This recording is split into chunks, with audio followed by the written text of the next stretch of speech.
Thank you for listening to the Dog Trainers Podcast, a podcast created by dog trainers for dog trainers, or anyone who's ever fallen in love with man's best friend. So here's my question for you then, to shift gears a little bit, is if I remember correctly, here's a little context, I guess. Petco, I don't think that this is like controversial to say because it's public information, right? How they run their group classes. It's something like $100 or $150, something like that, right? And it's 6 classes, I want to say, like per package, 6 classes. And the classes, if I'm not mistaken, are 45 minutes long, not 60. Okay. Now, $100. When Brent and I were working together for a kennel, our group class was 225 or 250. And now the reason why it was more was because it was actually it was actually a package. So it's kind of a hybrid because it came with a couple of private lessons included in it. Now that was it was wiggle room, right? It was cap space. It was in case somebody couldn't make it one Saturday, or in case somebody made it every single week, but they were just falling behind and needed the extra help, individualized help because it's a private lesson. And so my question to you, because I know that you wrote up those programs, was what was the inspiration for that? You know, I'm not going to bother asking you whether or not it was helpful because it definitely was, but what brought you to that conclusion? Yeah, so good question. So give people some context. I definitely charge a little bit more than what you're talking about for those packages, but I'll kind of explain to you guys what the point was.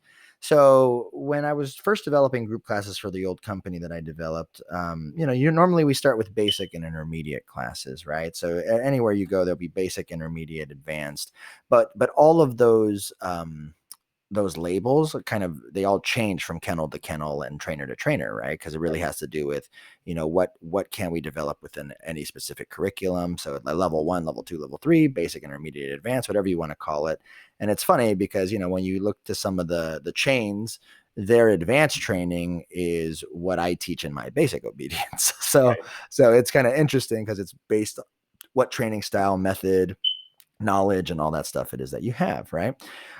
So one thing that I really wanted to create at my old company, and I actually still have it till today with my new company, is I wanted to motivate people to, if they're going to take the task to train their own dogs, I wanted to motivate them to be all in. So what I did is I came up with a ridiculous package for them where I said, if you guys prepay for both basic class and intermediate class, I will throw in 2 private sessions for free. Okay. Now the reason I did this was because I wanted their success, right? Because I lost money on these things. I lost money, but the reality of it is I saw that let's say each of my classes are 6 weeks long, right? So my basic obedience is 6 weeks and my intermediate is 6 weeks. The likelihood that someone might miss a class in 12 weeks is very high. Right. So those 2 private sessions, a majority of private sessions were used to actually make up classes that people missed. Right. And they had to do it, on my time when I had availabilities, et cetera, et cetera. So it wasn't too much, of my time wasted, right, or money lost, right? But what I wanted to do is I wanted to give people a really outrageous offer where they literally got $300 to $350 in savings just by signing up for a package, so that they could commit to their dog. Right. So when I had people sign up for our group class, they had options midway through our basic group class to sign up for the packages just so that I could get their commitment. Because what I've realized is when I get people's commitment in classes, these people take it all the way. And these people are the ones that are super impressed by their dogs. These are the people that refer me to their friends and their family and all that stuff. So it's kind of a win-win-win situation where I win in the sense of I get to help this person. They win because they committed. The dog looks really impressive, and then it comes back and they would give me more referrals. So it ends up becoming this the best idea is the one that helps everybody, right? And so it was worth it for me to give away free private sessions as an incentive to help these people kind of develop, to commit to their dogs, be it a rescue or a new puppy. If they commit the time and actually work with the dog, we know that the likelihood of that dog not being returned to the shelter, or the likelihood of that dog not being surrendered or, rehomed, whatever it is a lot lower if they commit upfront. Mm-hmm. Absolutely. Yeah. And I've noticed that kind of thing with private lessons too. Maybe that's another quick note for younger trainers is that's Mhm. why you notice. Get them to do a package. Right. Get them to do a package. Exactly. Otherwise, it's like, let's do this week, and then 2 weeks in, oh, you know And what? I have then to wait. Right. exactly. And then you just, You got to get the commitment. If you don't get the commitment, you will fail right. as a dog trainer. Absolutely. You will And fail. you're Yep. absolutely right. It just looks bad on you anyway. Whereas the dog is better. Mm-hmm. And not only does that look good for you from a business standpoint, but the dog is better. Right. That's what we Mm-hmm. want. Mm-hmm. So, Mm-hmm. yeah, absolutely. And my last question to you then, I think, is going to be when you're designing these kinds of things. I've gotten this question a lot. I think I was telling you the other day, a couple people reached out to me. And if you listen to this, I need to get back to you, and I'm very sorry. A couple people emailed me their resumes, and they were like, hey, Mm-hmm. I want to be a trainer, or I was working at a kennel and I want to start training. Have you got any openings for me? So my question then for you is, how do you get like a group class started out of nowhere? Like once they're going, it's Mm-hmm. easy because you've Mm-hmm. got kind of enrollment, people sign up for the times and whatever. When you've got like one or two people here and there that are asking if you've got group classes, but not enough to maybe start a group class, how do you go about the messy process of putting 6 to 9 people together for one particular time for 6 weeks in a row? Yeah. Well, here's the thing. If you've never done a group class before, there is no better way to figure it out versus there's no better way to figure it out than doing 2 to 3 people group Right, classes. right. Absolutely. Right. So I remember, I remember when I was at my old company, there were times where, we kept pushing back the date because we didn't have enough enrollment in group classes, but at the same time, they weren't marketing group classes. Mm, So I talked to the management team. I said, guys, we need to market for group classes. So maybe we got 2 or 3 inquiries. We got those people to sign up. For at least just the starter level, the entry level group classes. So they start up for entry level group class, which was great. And I remember the rule was, the rule that I was taught is you have to have at least 4 people in your group class or else you're losing money. Well, at that point, right, I didn't care if I lost money because my goal was I wanted to get better as a teacher, educator, and as the host of a group class, right? As the MC of a group class. right, So the idea is if I had 2 people, I did a 2-person semi-private group class, right? If I had 3 people, I did it this way. And what it allowed me to do, it allowed me to build up my chops being around groups of people and managing different numbers of dogs and managing different types of personalities. I think my nature is very much like I like to entertain people. So I like to connect, entertain, talk to people, ask them their opinions. I like people when they come in my group class, they had a good time and their dog's fucking trained, right? So that's how I am. But right. building that up, there definitely was many times I was training, 2 people because it's funny this transition from a private session to training a client with 2 dogs. So you get a husband and a wife and they have 2 dogs. Well, you can kind of almost treat that as a group class, right? And then Right, let's right. say you have 3 dogs and then 4 dogs and then 5 dogs. And I think as the better you get developing your ability to multitask in your head, right? Because I think about when I was learning to do group classes, once you know the curriculum, you're fine, right? Once you kind of know how to pivot and try things out, and you learn that just simply through training dogs. If this happens, I would do this. If Hmm. the dog's not sitting, I'll do that.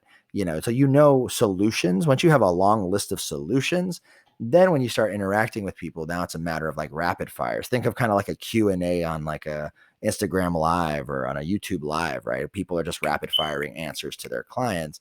Well, there is a part of group classes that is kind of like that. However, you also learn how to structure the group class where you can push the curriculum forward, right? Because sometimes you can get bombarded with, I have this question, and none of the questions are related to each other. Hmm. So now you just end up on tangents left and right. So yeah, to answer your question, the way that I designed those group classes was literally by experimenting with 2, 3, 4 clients at a time and trying to see, okay, what standards are we capable of teaching? Right. You X amount know, of dogs. Right. an X amount of dogs in X amount of Right. time, right? There was a time where I had a 4-week group class and I realized it wasn't enough. Then there was a time I had an 8-week group class. I realized it was too much. So we kind of find a sweet spot at 5 to 6 weeks. But again, it depends on what it is your standard is you're trying to train. Right. If you're trying to train an off-leash dog in 6 weeks, that's a very ambitious project, right? If you're trying to train an off-leash dog in 12 weeks, probably better, Right. probably more realistic. If you're trying to train the dog in 18 weeks, even more realistic. So it really depends. It's up to you as the trainer, your knowledge, your skill set, how many classes you want to break your curriculum up into, and so to get people to be able to digest that curriculum so that they will be successful. Okay. Yeah. And in turn, you will be successful. Absolutely. As a teacher. And I think that it's worth mentioning too, that when we talk about X amount of dogs, X amount of time, X amount of experience matters too, because what I noticed leads to success in a group class. Because my first group class, I was telling Brent, it was actually for the city that I lived in. The Parks and Rec district and I worked out a group class. So they did all the marketing and everything for me. And so my classes were full. And these were the first group classes that I had ever run like by myself, Nice. And so definitely I do notice that I knew everything. I mean, for the basic obedience that we were doing, because I'm definitely a better trainer now than I was then, but I was good enough then to teach the dogs what I needed to teach them at that time. However, Right. I can run a much cleaner and quicker group class than I did at that time. A little bit clunky. I was kind of figuring things out. And I noticed that a lot of it was either because experience taught me what to explain to clients, what to emphasize. When we talk about troubleshooting, you know what to do, but how to convey that to the client in the easiest, simplest way possible. How to move them through the phases of training and when, and just in general, I think running a group class does amazing things for teaching a trainer how to a healthy pace to push. And that's something that stays A useful to healthy you. pace to push. Very important. A healthy pace to push. I hope that needs to be in a fucking book. That was great. Sorry. Go ahead. No, you're good. Well, let's write the book, dude. So the healthy pace to push, and that is something that absolutely carries on, I think, to private lessons as well. I've noticed hugely whenever I've sat with younger trainers, people come to you and ask you if you can do privates with them, right? They do the lesson, the dog learns what they need to learn, but this 90-minute lesson could have been 60 minutes long. And if it was 60 minutes long, without missing any of the information, mind you, the momentum would have been more natural, would have been more fun, would have been more upbeat and energetic. And so the clients would have had a better experience anyway. And you would have saved time and blah, blah, blah, blah, blah. So learning how to push that, learning what information to leave out, like you were saying, you guys are asking questions. So I'll get to that later. I'll get to that next week or whatever, and keep things on point. It makes the experience better. And it's an invaluable skill to learn. If you're not sure about running group classes, definitely look into developing that skill, at least learning how to push that pace one way or another. And if you're nervous about it, go to one, take your dog and go to group class and see how people do it. Yep. And see how it's done. Right. Exactly. I think that's the best way to learn, to be very honest. If you guys don't have a trainer in your area to mentor or to see kind of how the structure goes, that's great idea. Just sign up for one. Sign up for one for a trainer local that you feel is knowledgeable and see how they run it. That's very smart. Yeah. Cool. All right, guys. Well, we really hope that this episode was helpful for you guys. I think, running across this question over and over when we mentor dog trainers, this is something that we're really passionate on just sharing with you guys. We hope that this episode was helpful. Any other last words before I sign off that you want to say, Mariano? No, man, it's good to have us back. Yeah, good to have us back. We're so happy to have you guys back. We want to thank everybody again for listening. If you guys found that this was valuable, if you guys have any dog, this is a very dog trainer oriented episode. Go ahead and share it with one of your dog trainer friends. Someone that you knew that you trained with at an old kennel, or another trainer that you had at a rescue, or one of your friends who's trying to start a training or dog walking business. Send this to them because we really think that this would be helpful, at least helping you wrap your head around different programs that you could offer or should offer or recommend to your clients. All right. Go ahead. Thank you guys so much again. This is episode 31, how to pick your program. And we can't wait to see you guys in episode 32. All right. My name is Brent LaBrada, and that guy over there is Mariano Alvarez, and we will see you guys next time. Peace. Thank you for listening to the Dog Trainers Podcast, a podcast created by dog trainers, for dog trainers, or anyone who's ever fallen in love with man's best friend. We really hope you guys enjoyed this episode, and we hope to see you back for the next one. But in the meantime, please follow us on Instagram and Facebook at Dog Trainers Podcast. Go ahead and leave a comment. Ask us any questions that you want. We would love to connect with our dog trainer communities all around the world. Take care, guys. We'll see you next time.